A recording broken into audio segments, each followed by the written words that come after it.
I'm Doc Almond, a curriculum and e-learning specialist. Welcome to the channel that helps you learn fast and teach smart. COVID-19 introduced us to a new normal. The education sector had to quickly change. In this critical time, we need to work together. In the last few weeks, I sought the advice of Filipino teachers abroad, Cerise Suva and Henny Fabre of Auckland, New Zealand, Love Latosa of Indonesia, Romel Agno of Riyadh, Saudi Arabia, Michelle Hermoso of Saraburi, Thailand, Davis Apas of Notonburi, Thailand, and Grace Salibe of New York, USA. They share their experiences of teaching through the pandemic and offered practical tips we can all learn from. Our team edited interview clips to create videos on various topics about remote learning around the world. You may watch this video independently or along with other related videos from the interviews.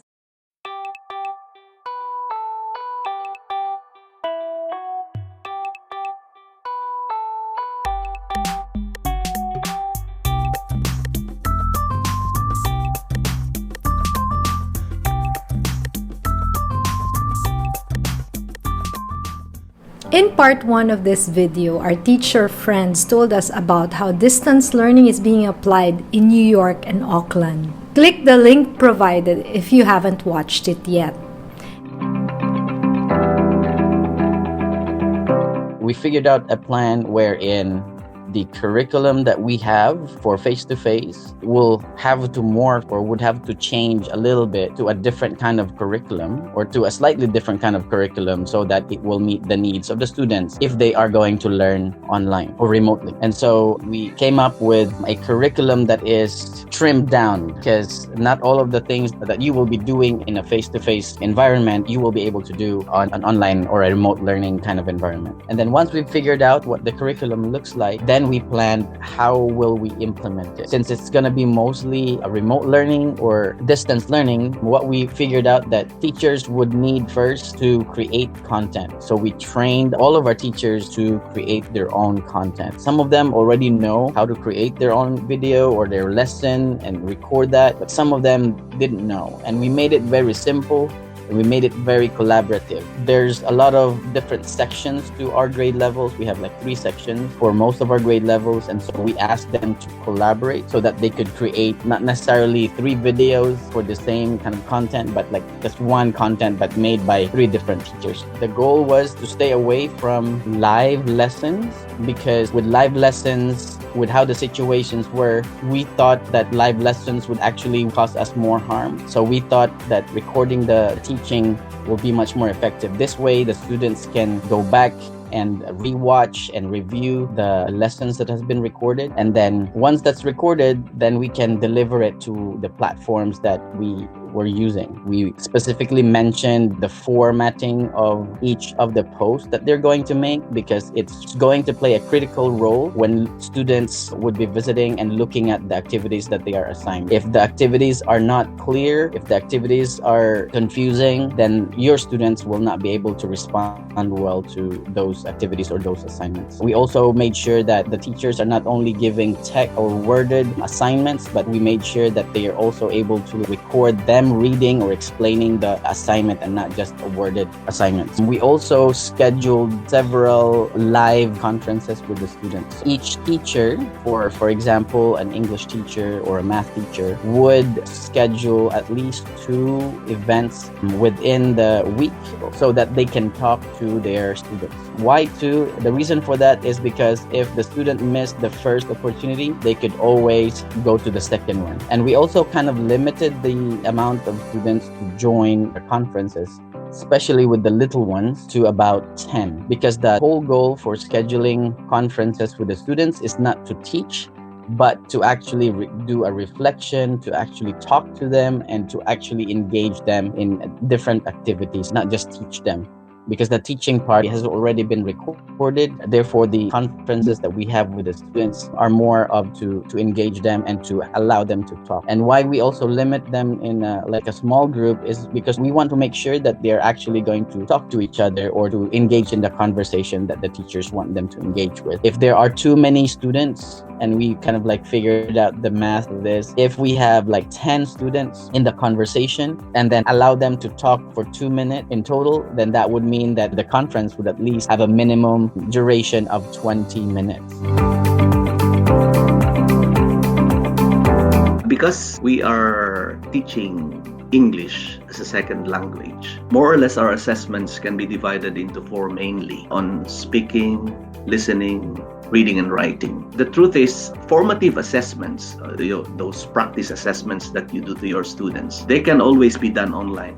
That is always extremely helpful. The problem is the summative assessment. Because of this advancement in technology, it's so easy for them also to cheat. In saying that, there are tools to counter that.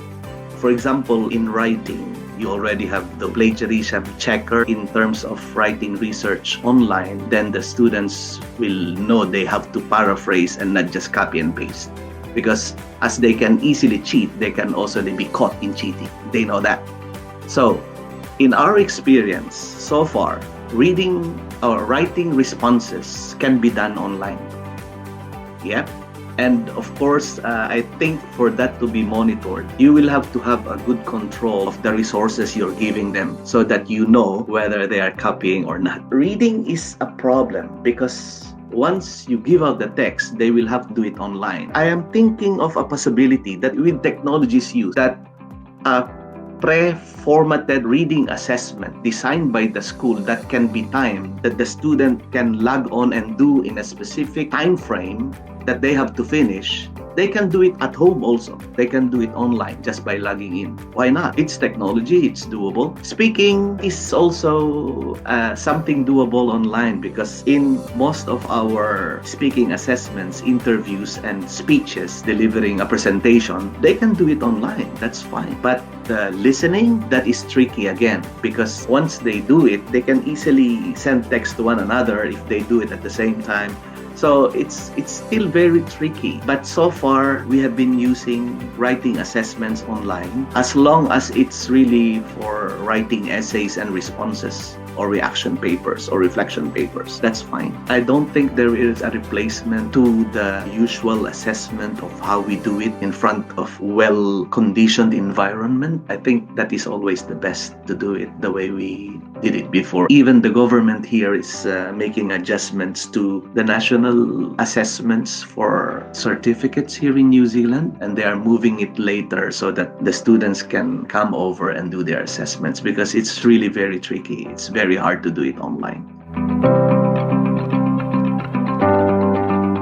So, makaguro ko po dyan sa Pilipinas. Here in Saudi Arabia, we're using Person Realize. So, kung alam niyo po yung Person Books po, so they provide softwares and online teaching platform po for us to deliver yung aming instructional materials. It's a very good platform kasi from pre-assessment until yung post-assessment are included already there in the platform. And there are many supplemental materials embedded on itself po dun sa platform mismo. So, you could just assign to the students. Walang required na knowledge sa paggamit kasi napaka-simple ng kanyang UI or interface po na ginagamit. So, that's why kahit mga estudyante po, kahit first time lang nila, mabilis silang natututo sa paggamit nun. So, I think that's one of the most important thing na kapag mag-consider tayo ng isang platform, yung simplicity ng paggamit po. Aside from that, we're also utilizing WhatsApp because culturally speaking, hindi dito uso yung Facebook or Messenger. They're more on WhatsApp kasi yung mga Arabs, they're more on privacy.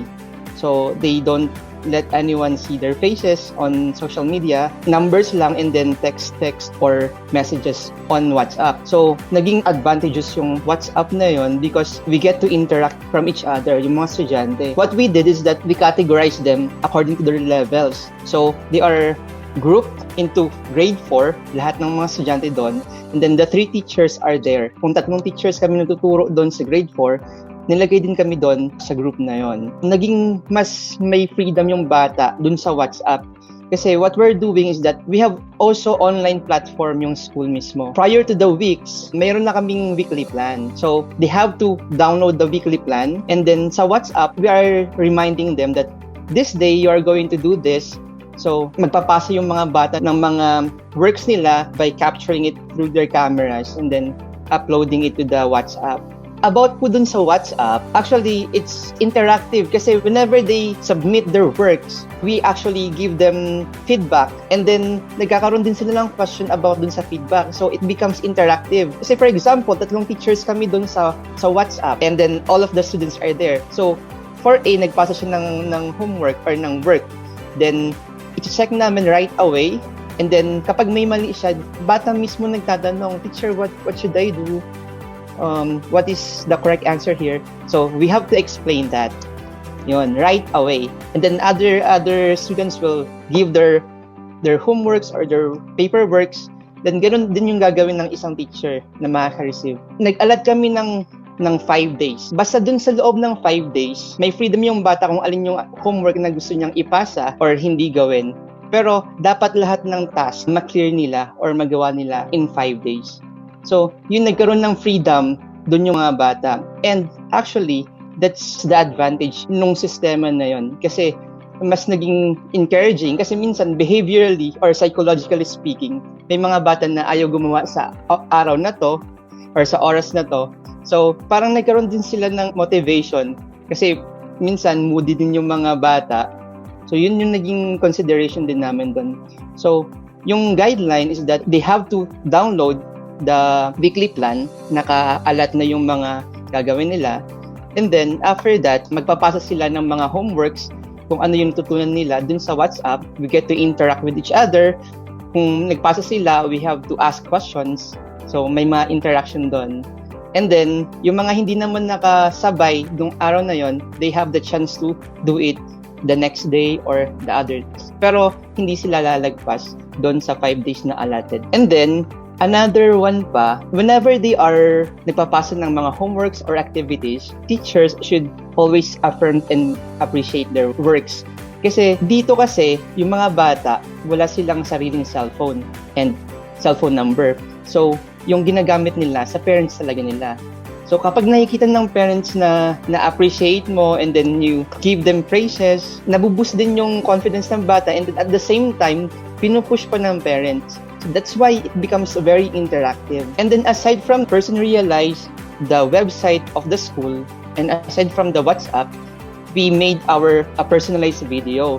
It's like an explainer video na sa specific topic, we are going to illustrate it. At the same time, we have to voice over. So parang nasa classroom lang din sila, kami, nagtuturo. At the same time, nakikita ng bata kung paano gawin yung mga bagay na tinuturo namin. So, yun yung ginawa po namin dito sa Saudi Arabia. And I think it really helps sa mga bata yung strategy na yun. So, hindi nila na-feel na may pandemya because they are very eager to join the class. Our teacher friends emphasize the importance of being flexible and responsive to our learners. We can't continue teaching the same way we did when we were in our physical classrooms. As we like saying at OESPH, the current situation challenges us to learn fast so we can teach smart. If you like this video, please check out the other videos in this series and leave comments so we know what kind of content you want. This is Doc Almond of our eLearning Strategy PH. See you soon! Thanks for watching this episode. This is Doc Almond of our eLearning Strategy PH, where we learn fast and teach smart.